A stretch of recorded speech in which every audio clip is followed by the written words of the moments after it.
Stand firm. It's always been a beastly world. There's always been beastliness in this world, for heaven's sake. So what's new? I happen to be in it now, and I'm a sensitive little old thing. And I feel it.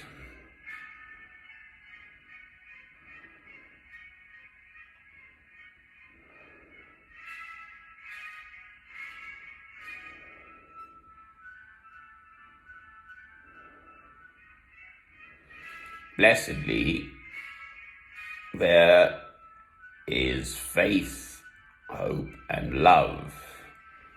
Christ came to give us a better way to rise out of the mess, the mire, the quagmire of human awfulness.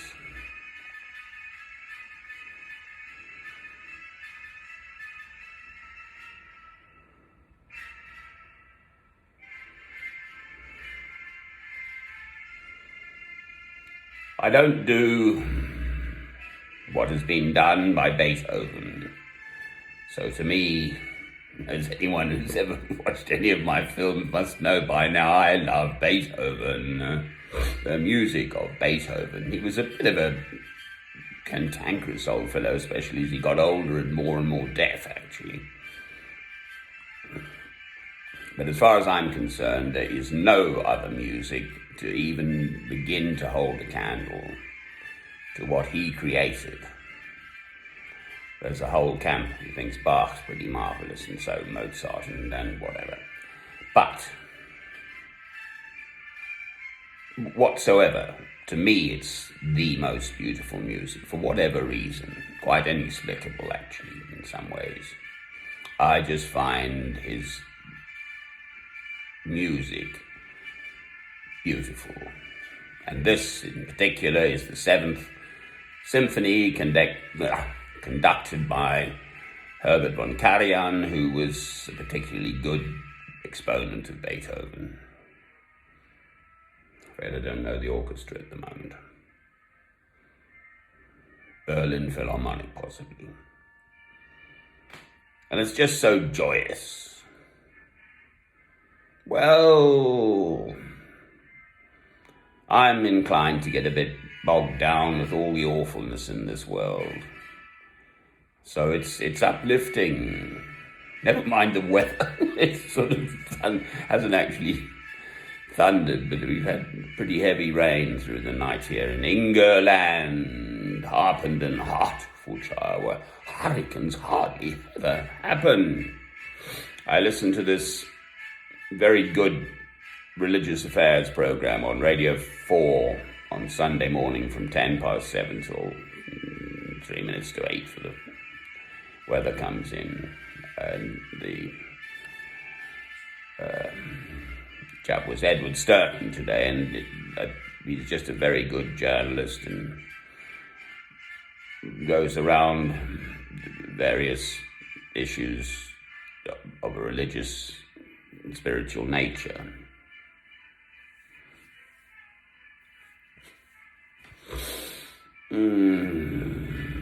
I mean, one could say it's ever thus, quite frankly, that there is evil on all sides.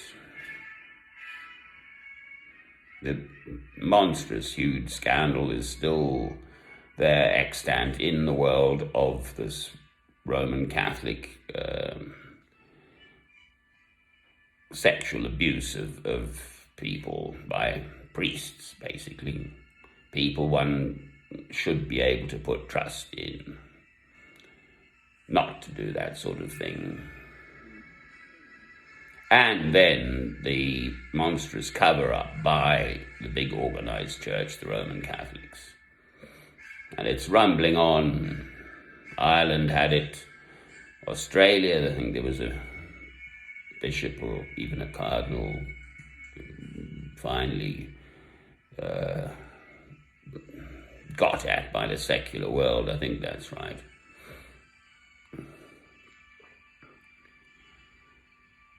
Well, it does undermine one's faith in the big organized church. If anyone, again, has watched any of my films, I have put no faith in the big organized churches at all, any of them, the whole pack of them, actually. So that starts with the Roman Catholics and works on its way through to the Church of England, which is more my background.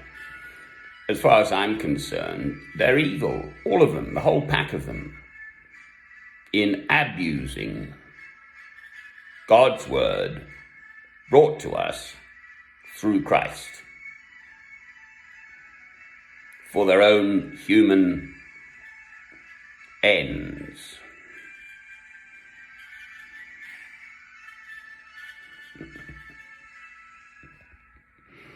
I don't know if you can see him, but this little squirrel is just amazing acrobat. Just on the right-hand branch of that tree.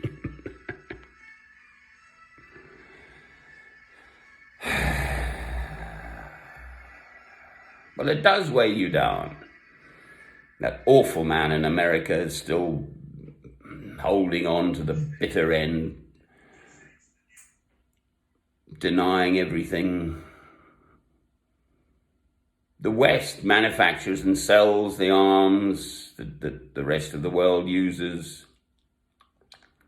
This vaccine for COVID, well, guess who's going to get 80% of it? The West.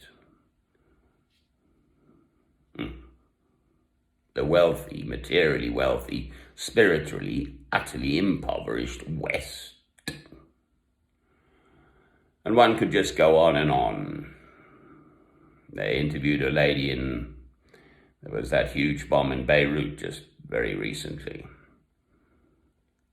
And rising out of the ashes there, Beirut's had troubles for as long as one can remember, and then there's the Holy Land.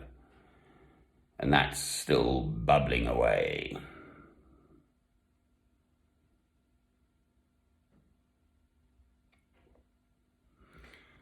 And that's just scratching the surface of the awfulness going on in this world. Well, I'm sitting pretty here in my nice little place, warm and dry, fresh, clean running water, food, and then this, freedom of speech. I'm not going to get mithered for my films. I barely get any views, quite frankly. And that's what hurts, that no one seemingly is listening, seeing God's word through Christ. We have it available. We had to fight for this. The two big figures I have to mind are John Wycliffe, and the date is 1384, I think.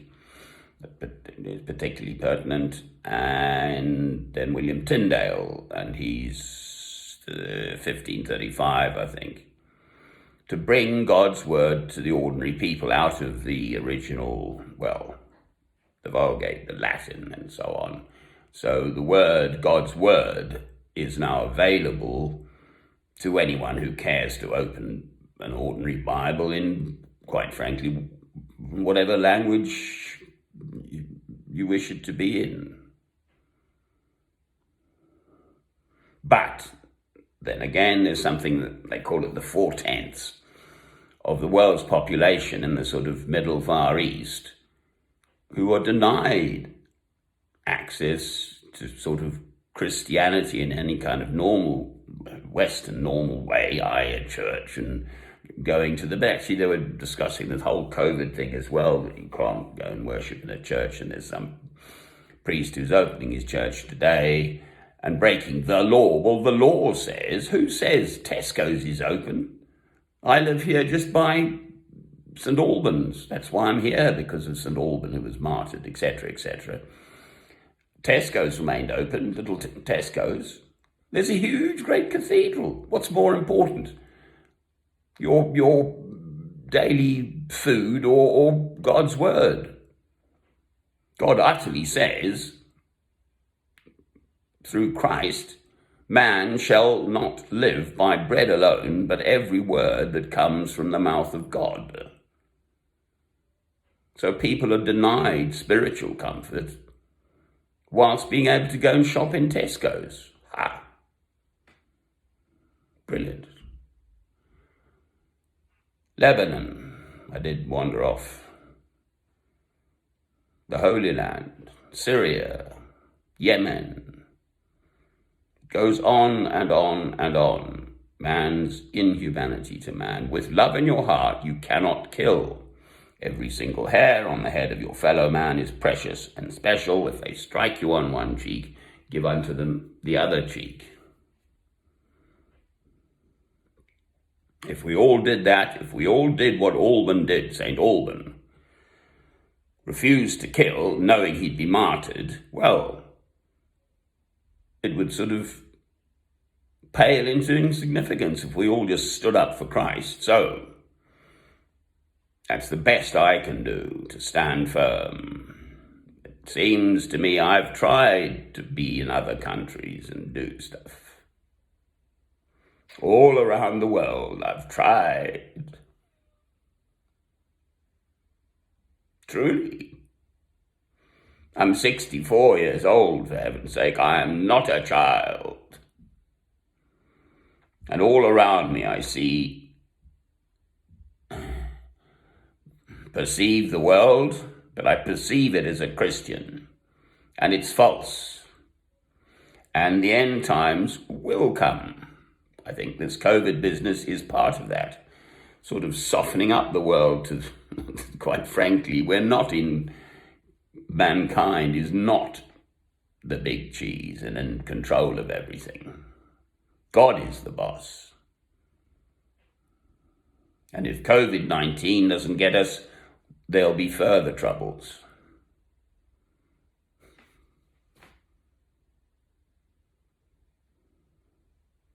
Just a dog walker. Until we get it. And then ultimately Christ will come again. So in the meantime, as Christ said, he was questioned and he said, the work of God is this, to believe in the one he has sent. Amen.